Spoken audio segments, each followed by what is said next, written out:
most of the problems we deal with, if sleep isn't working, we'll be spinning our wheels trying to fix your thyroid, trying to fix hormones, trying to tune nutrition, trying to help with weight loss. And sleep dysfunction is a growing problem for our country. There's a huge loss of productivity in people who are not sleeping well. We see a lot of disease states actually get worse when we haven't been sleeping well. So we do a lot of focus on helping people sleep better. So I'll go through this here. So defined, I always think this is kind of funny because there's so many words that we use all the time that we never really stop and say, what is the definition? And I've had an argument with anesthesiologists before when I do my colonoscopies. I have one anesthesiologist who, when I tell the patient their anesthesiologist is going to put you to sleep, he always yells out, "I'm not putting them to sleep." And I'm like, okay, they're unconscious, they're not responding, they're not feeling anything. That's sleep, but his definition is a little bit different. So sleep's a naturally recurring state characterized by altered consciousness, relatively inhibited sensory activity, and an inhibition of nearly all voluntary muscles. I would go so far as to say you are pretty much paralyzed for most of the night when you're sleeping. It's distinguished from wakefulness by a decreased ability to react, and it's more reversible than being in a coma, which is good because comas can be very difficult to come out of. So that is the non-sexy definition of sleep. Why do we sleep? The truth is we don't know. William Demmett, he's now the retired dean of a sleep study in California, Sleep Center in California, actually discovered REM sleep. And he was asked the same question. He said, as far as we know, after 50 years of solid research, the only really, really good reason we have why we sleep is that we get sleepy. So it is still somewhat of a mystery why we need sleep. But I will say this, sleep is almost a universal thing with all things on the earth. Even very simple-celled organisms, if they have even a rudimentary brain or a nervous system, they seem to have sleep and wake cycles. So there are some mammals that only half their brain sleeps at a time, but they do sleep. So some sleep facts. It's estimated that 70% of Americans are sleep deprived. I would say this guy probably falls into that category. If you've been with us, one of our talks we had, and actually Jolene did the talk, was on cortisol. And if you remember, one of the things we talked about with cortisol is that it's a stress hormone. Well, when you're sleep deprived, your body interprets that internally as stress. And our bodies internally only have a finite way of responding to an infinite number of insults. So on the outside, body doesn't really know what's going on, okay? But inside, your cortisol is rising. And when cortisol rises, a lot of things can happen. Inflammation increases, weight gain, difficult to lose weight. You feel kind of wired all the time. Sleep disorders, probably the most common reason for elevation in blood pressure. And I think this is an interesting fact that infants who sleep longer at night at 12 months had better vocabularies at 26 months. So I think it must be all girls do, because I think my girls must be getting lots of sleep because their vocabularies are all right. So let's talk a little bit about sleep, the physiology of it. And this is probably the driest part of the lecture, but I find this stuff really interesting. So during sleep, we're in a heightened anabolic state. And so anabolic is opposite of catabolic. Catabolic means tear down. Anabolic means build up. So we are actually more building while we're sleeping. And that kind of makes sense, and we understand that we need sleep to restore certain systems in our body. So broadly, we defined sleep in two phases. And this is what I love about scientists. So we know we have REM sleep, and then there's this other phase of sleep. And what name did they come up with that one? Non-REM. It's kind of like you're alive and you're non-alive. I was thinking of like all the things, you're hungry, you're non-hungry. So that's how scientists sort of approach the world. It's an on-off. So during REM sleep, and some people call it paradoxical sleep, it's characterized by rapid eye movement. And that's also during the time when we are functionally paralyzed. We don't really have much movement. Non-REM is not as exciting. It's broken down into non-REM phase 1, non-REM phase 2, and phase 3. And I kind of shortened these. They had a long description of what happens, but basically, if you think about a student in a class listening to a lecture, or a church, you've always seen that person have their eyes open and they're starting to nod a little bit. That's them starting to go into non-REM phase 1 sleep. And then when they really nod and all of a sudden you're afraid that, their head's going to snap back and pop off, that's the deeper nods into. And then N3, their head's just down. So they're gone. So, and we come in and out of REM sleep. We have some more REM sleep toward the beginning of the night and then less REM sleep toward the end. And that is where we dream. So dreams are kind of interesting. So when we talk about timing, we are creatures who are controlled by light and dark cycles. And so that we call a circadian rhythm. During the day, there are high levels of adenosine being produced. And adenosine actually helps produce that sleepiness towards the end of the day. As the darkness overtakes the light, we actually start secreting more melatonin. Melatonin is a hormone secreted in the brain, and that's the hormone that really helps us go into those deeper phases of sleep and stay asleep. Duration of sleep is different, depending, because I do have people ask me that, how much should I be sleeping? I said it all depends. Obviously, if you're in your first year of life, you can sleep a lot. And so, we see the sleep and wakefulness. I feel like babies are awake a lot too, so I'm not sure how that figures into this graph. But you can see as we age, our need for sleep goes down. And let's say in reality, our sleep goes down, and maybe it's because our need goes down. It may just be because stress in our life, we don't sleep as much. But we do tend to need less sleep as we get older. So younger kids, athletes, they really probably need to be sleeping more. And it's something that I've read a couple studies where they looked at having schools start later in the day and actually going for fewer hours. And it was remarkable that the effect was that actually kids learned a lot more. Mm-hmm. So they're now talking, the last thing I saw in the newspaper was they want to extend the day by an hour because they just don't have enough time to teach the kids how to take the tests that they need to take. And I would argue, let them sleep more, stop trying to teach them how to take tests, teach them how to think, and they probably would retain more knowledge. Mm-hmm. And so a lot of the research is backing that up, but I don't know that we'll get the school systems to really respond to that. So physiology of sleep. Again, we talk kind of about the function. We really don't know. I mean, that's what the question mark is there. I mean, I think if someone who spent their entire life studying sleep comes down to the point where he says, it's because we get sleepy, then a lot of these are just hypotheses. One thing we do know, we've done some studies where they actually study the diffusion images of the brain, which is looking at how glucose moves in and out of different parts of our brain. And we determined that we do clear more waste product during the night from our brain. So we get increased waste clearance. And we've also shown that we're in a heightened anabolic state. So we're probably restoring things. We're restoring neurotransmitters.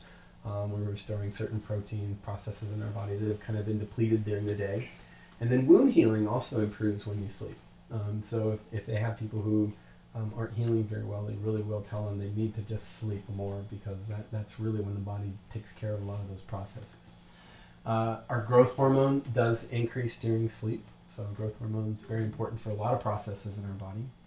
And there is a theory of energy conservation, and I think this theory kind of came out of looking at animals that hibernate. But the last thing I read on that was that they really feel like animals that hibernate don't really conserve that much energy because when they come out of hibernation, the first thing they do is they start sleeping more.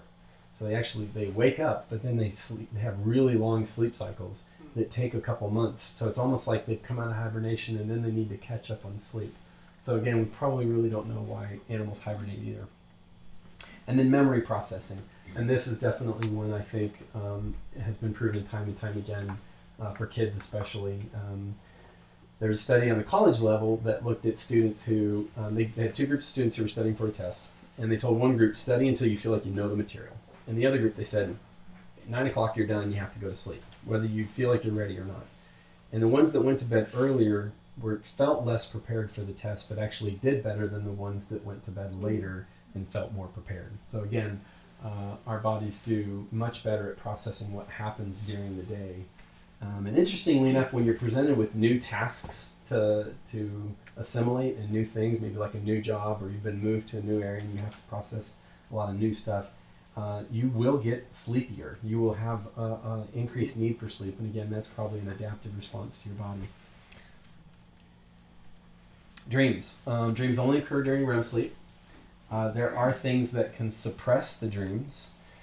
Antidepressants, Tylenol and ibuprofen. I was not aware of that, so that was kind of a new one for me. And I don't know the mechanism behind that, but I thought that was kind of interesting. Those are anti-inflammatories, and so they're, we do know that inflammation in our body is necessary. It's a repair process, and there may be some other things that inflammation does for us that we aren't aware of, but it certainly does seem to decrease the dreams. Alcohol can also decrease dreams, and really alcohol probably does it because it really decreases REM sleep altogether. A lot of people will use alcohol to help them go to sleep, but the truth is that the kind of sleep they're getting really isn't very good. They would be better off not drinking at night. Dreams are encouraged by melatonin, so if you want to have more dreams, you could try taking a melatonin supplement. And then this was interesting. The researchers think that the dreams really are due to these random firings in the cortex of our brain. So our cortex is firing, and the frontal area, which is the part of our brain that tries to make sense of the world, is trying to make sense of all these random firings.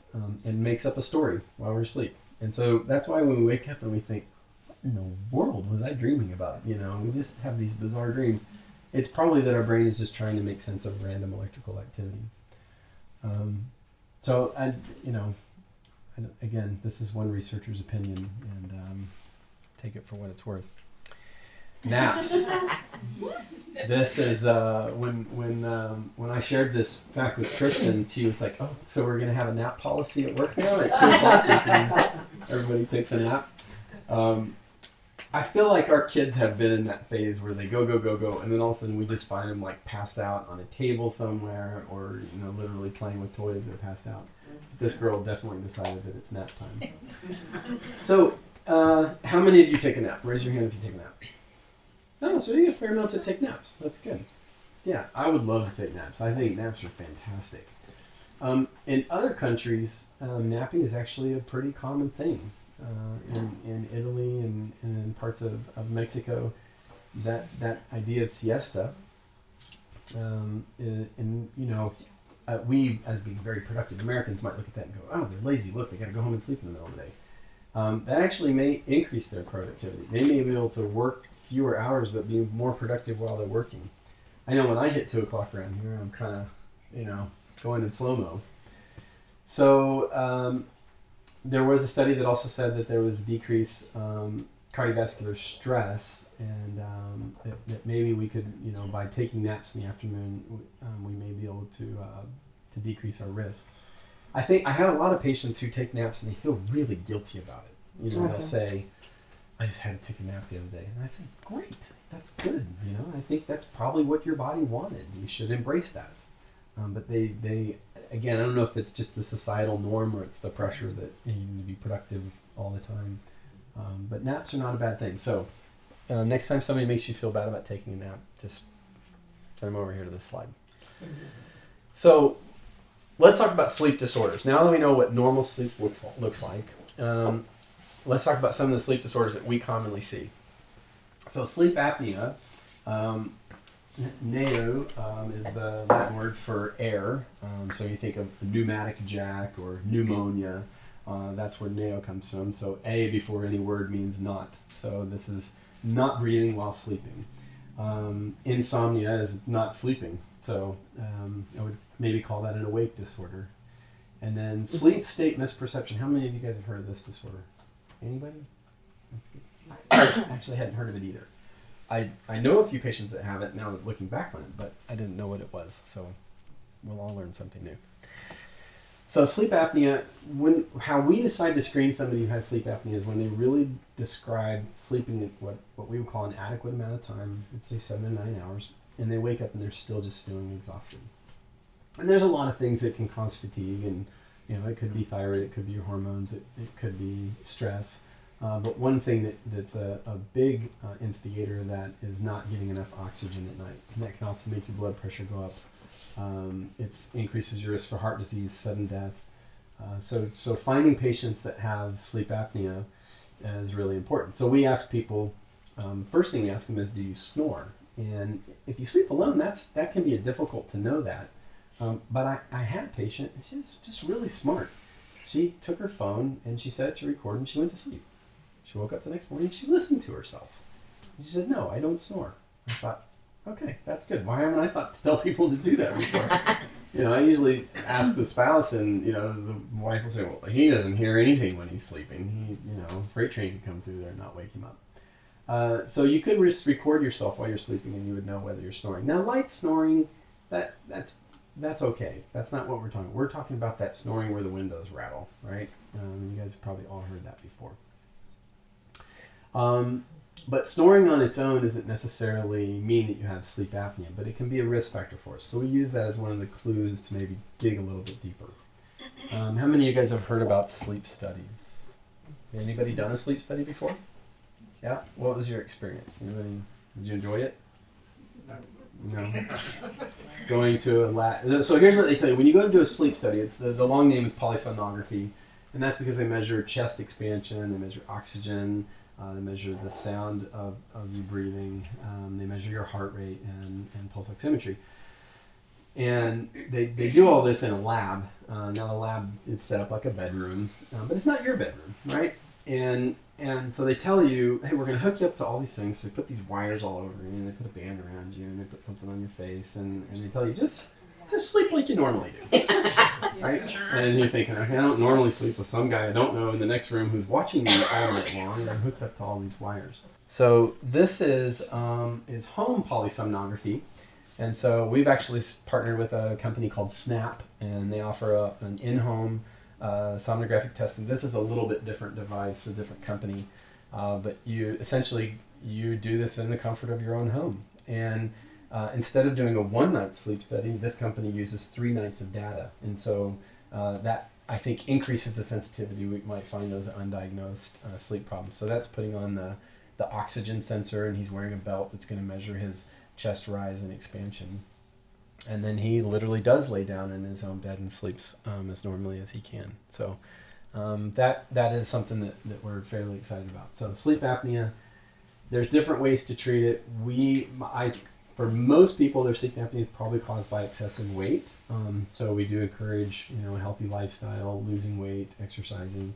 For some people, it's just the way that the back of their throat is shaped, and they might benefit from a surgery to alleviate that. For others, it's just that they get into too deep a sleep and their muscles relax too much, and so they need some positive airway pressure to keep the airway open. And for that, they use a machine called CPAP, or more commonly now we use AutoPAP, which is kind of nice because it's always adjusting the pressure while you're sleeping. It's a little more comfortable than wearing the CPAP.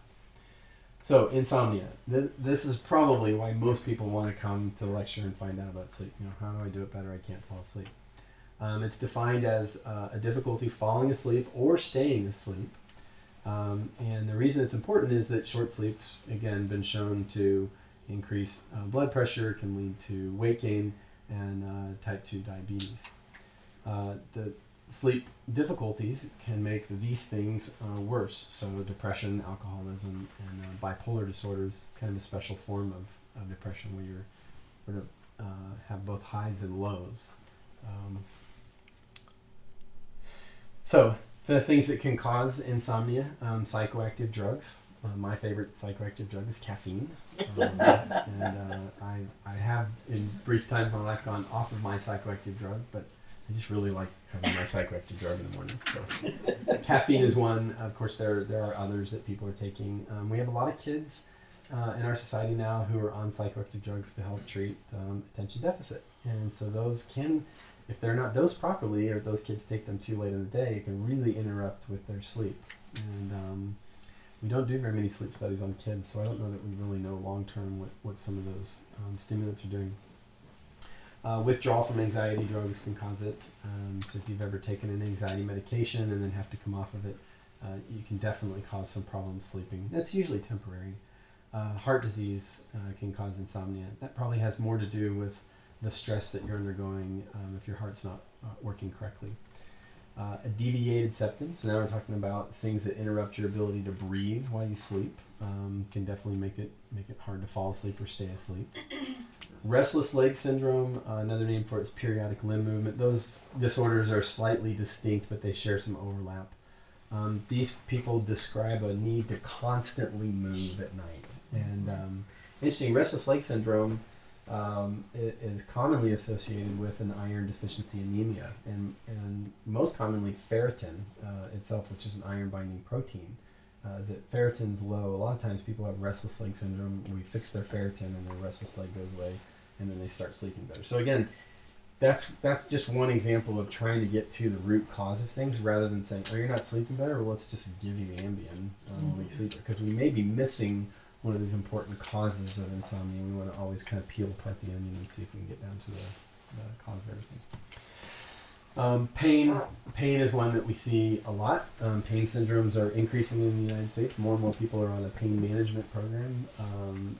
Pain is a syndrome that has a lot of different causes, but definitely interrupts sleep. And interestingly enough, when you're not sleeping well, you tend to have more pain, and so it can be kind of a nasty cycle. So that's important. Hormonal shifts can make it hard to sleep. I think women who've ever had hot flashes would probably say that they're tough to sleep through. I know I myself started on niacin a few months ago, which is a medication that I use because of some cardiovascular risk factors in my family. And one side effect of niacin is it makes you flush. And so if you're taking niacin and it doesn't make you flush, it's probably not the right kind of niacin. But anyway, I always tell my patients to start slow and ramp up. But of course myself, I was like, no, I'll just take 3. I mean, really, what are they complaining about, right? And I think some people say that MD stands for medical deity. Like we somehow think that we're invincible. So I woke up in the middle of the night and I was on fire. I was completely red. And so I came into work really excited because I was telling my staff, who are all female, hey, I know what a hot flash feels like. And Jill, who's my front desk receptionist, shot back immediately, did you sweat the bed out? And I said, no. And she goes, then you don't know what a hot flash is.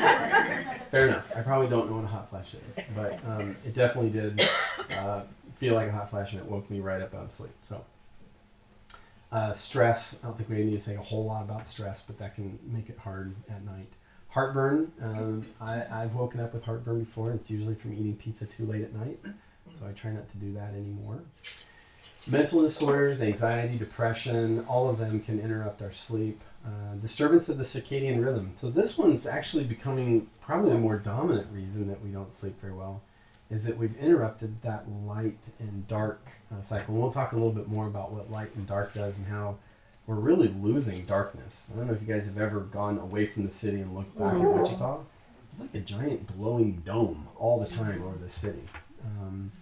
And I know that there were some people who had never been outside of New York and visited some rural area, and they looked up at the sky and they're like, what in the world is that?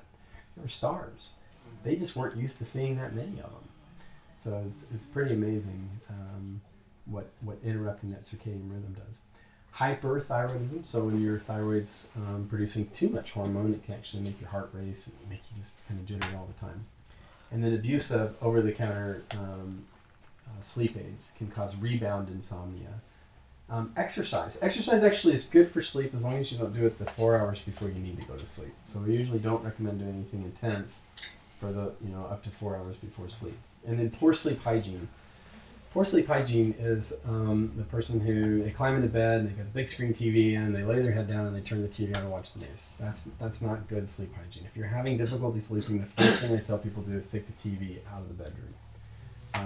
The bedroom really should be for 2 purposes. One's falling asleep, and the other one's other recreational activities. But those usually don't last very long, so you can go to sleep right afterwards. So poor sleep hygiene. Sleep hygiene is very important. So this is a picture up near the I think this is the South Pole. looking at the night sky.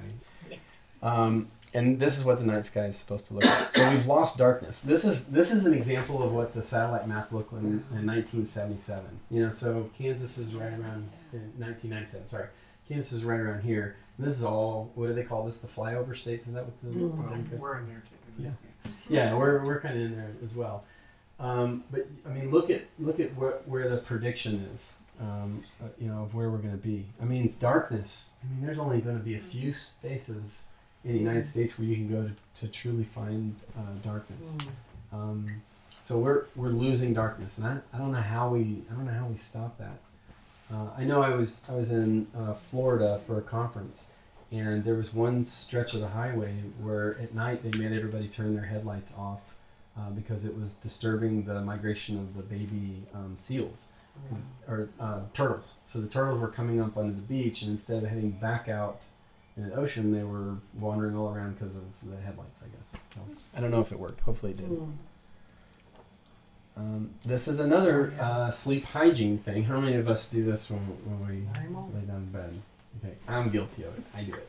And so look at the color of light that's being reflected into her eyes. So you think about sunset, color of light is mostly an orange light, right? It's almost like a candlelight color. These screens throw off a very harsh blue light. So blue light actually interrupts melatonin more than any other color. And so this was taken from an article that Harvard did, where they looked specifically at the secretion of melatonin in the evenings and found that these phones held within 8 inches were causing a lot of decrease in melatonin. So there's a few things you can do. One thing is lower the brightness of the screen all the way, hold it further away. Although as I get older, I find that there's this sweet spot where I have to hold it. I used to be able to install a program on my iPhone that would slowly change the color of the light to more of an orange cast. But it requires you to have a jailbroken phone now. For some reason, they took that off the App Store. So what are ways that we can hack our sleep to improve it? So we already talked about light and dark cycles. So light, if you lived in Alaska where it's dark, almost all the time during certain parts of the year, it's very common to wake up in the morning and sit in front of one of these light banks, and they're mostly blue light. So again, our body needs a light cycle. Again, that's that circadian rhythm. We're up and we're down. That needs that light stimulation to produce the adenosine that's going to then promote sleep later on. And so they use these lights in these areas to combat something called seasonal affective disorder, which is where you get kind of depressed in the wintertime. I don't know about you, but these last few days where it's been 60 degrees and you can walk outside without freezing have been great. And so my mood's improved just from doing that. But I know it's not going to last. So darkness, again, we're losing darkness. A lot of houses, in our house, just about every light in the house is on a dimmer switch. And after dinner, I walk around and I knock all the switches down and we lower the lights. And it's great because we have kids walking around just passing out all over the place. So they're falling asleep even before they hit their bed, hopefully. I mentioned this program on the iPhone. It was called F-Lux, and Lux is standing for light. You can actually install this on your computers. And then there's some other little products that we'll talk about. Gunner glasses. These are, so if you can't install the programs, you have to work on a computer at night because maybe your job requires it. There's a company called Gunner. They actually were making glasses for computer technicians to help with the eye strain from constantly looking at computer monitors. And they're basically just expensive blue blockers. Those blue blocker sunglasses that they sell on infomercials. So they really just block the blue wavelength of light, and so we're not suppressing that melatonin secretion so much. So blackout curtains. These are curtains that you can hang on your windows. Again, if you live on a street that has a street light, you're going to have some light pollution. You're going to have light coming in, and our bodies really crave that darkness at night. Our hormones need it. And then candlelight. I had a patient. This is really interesting. I told her about lowering the lights in her house, and her job, she's a light architect. And so when she's hired to do a job, her only job is to come in and design the lighting for the building. And so as a light architect, I was asking her, well, tell me about the lights in your house. And she's like, actually, you're going to think this is really weird, but after dinner, it's all candlelight. And for her, she felt that that was the thing that helped her best establish that circadian rhythm and helped her to go to sleep most effectively, is that if she had candlelight. So I thought that was pretty interesting coming from someone who makes their living putting lights in buildings. She had no lights at night. Certain sounds. So there are devices that you can wear at night.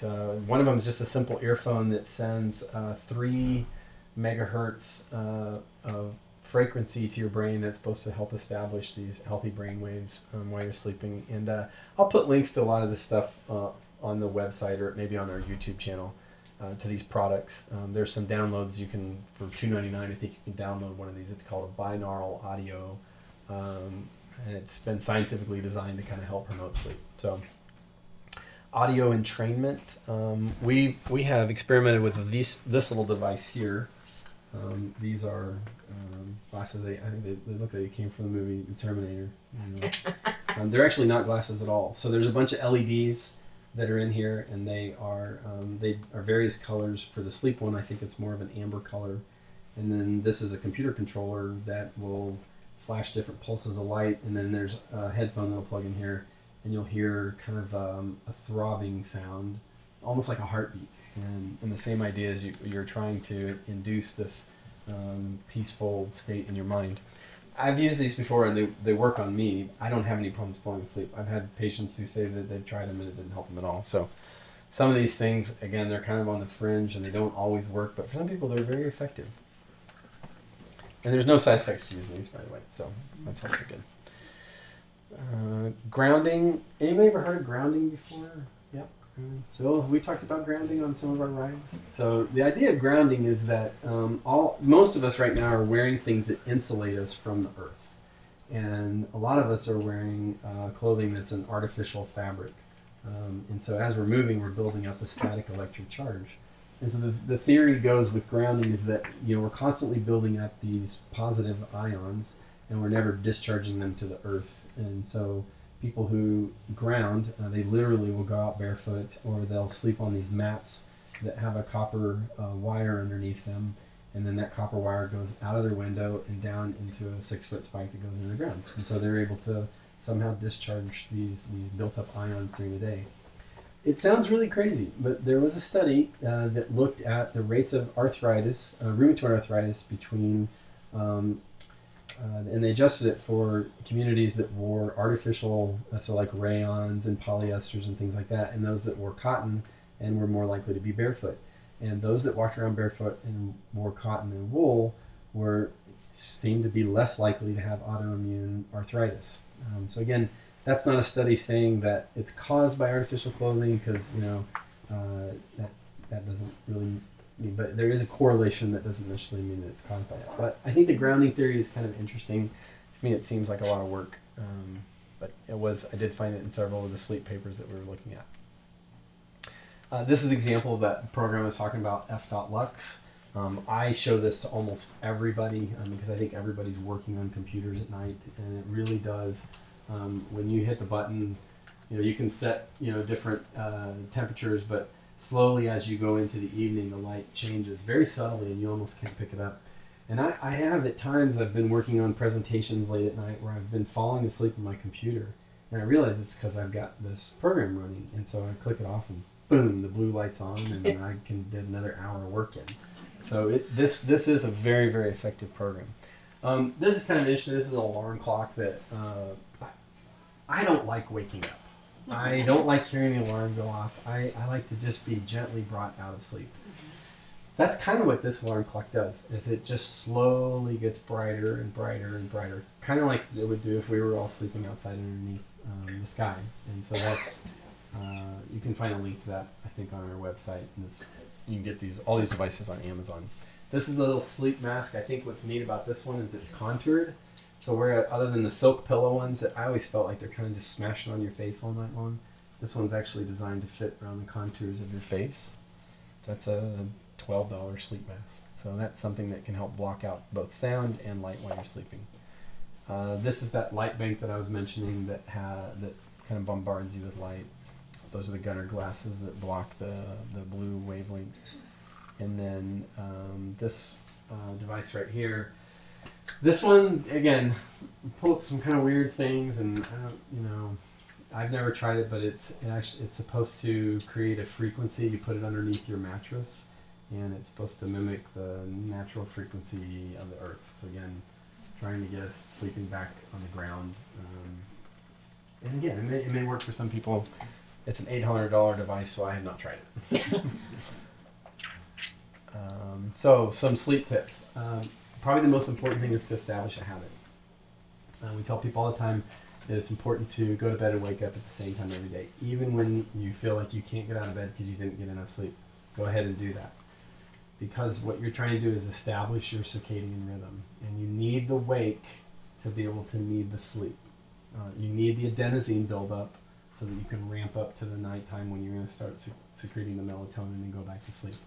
So waking up, whether you feel like it or not, it can be painful the first couple days. It might be painful for a week, but that's going to eventually help you get into a cycle where you sleep again. Using your bed for sleep and romance only, not reading or television. And the reason I don't recommend reading in bed is that you really want your brain to be trained that when it hits the pillow, there's one thing that it needs to do, and that's go to sleep. I have a lot of people say they can't turn their minds off. Does anybody feel like when they lay down they start thinking of all the things they have to do? And I think that's a really common one. I heard a great talk by Simon Sinek. If you ever watch any of he has videos on YouTube and TED Talks. He did one, I think it was called Why Leaders Eat Last. Anyway, he made some interesting comments. During this talk, he said, we still are very much, our genes and what controls us is still very much set to be a caveman, okay? Like our bodies haven't figured out that there are grocery stores on every corner, right? Our bodies still fear that starvation. That's that when you're hungry, you're like, I gotta find food quickly. You don't. You'd be fine. The food's around us everywhere. But our bodies really do treat us like we're cavemen. And so when we accomplish, a lot of us, our jobs during the day, they aren't very satisfying to us on an organism level. And when we accomplish a task, it's kind of an ethereal thing that most of the things we do, they're not tangible. And our bodies are really set up to, we threw a spear, the spear hit the animal, we skinned the animal, we ate the animal, we're done with our day. That's it. You don't have anything else to think about. You don't have the mortgage to think about. You don't have to think about, did I put the trash out by the curb? So Simon Sinek says it's really important to make lists because he feels like lists are the modern day spear. Is that if we get to the end of the day, write down all of the things that you're trying to think about and make a list and cross them off. And that crossing off really does give you a sense of fulfillment that can help promote sleep at night because you feel like you can finally go to bed, you've accomplished what you need to do.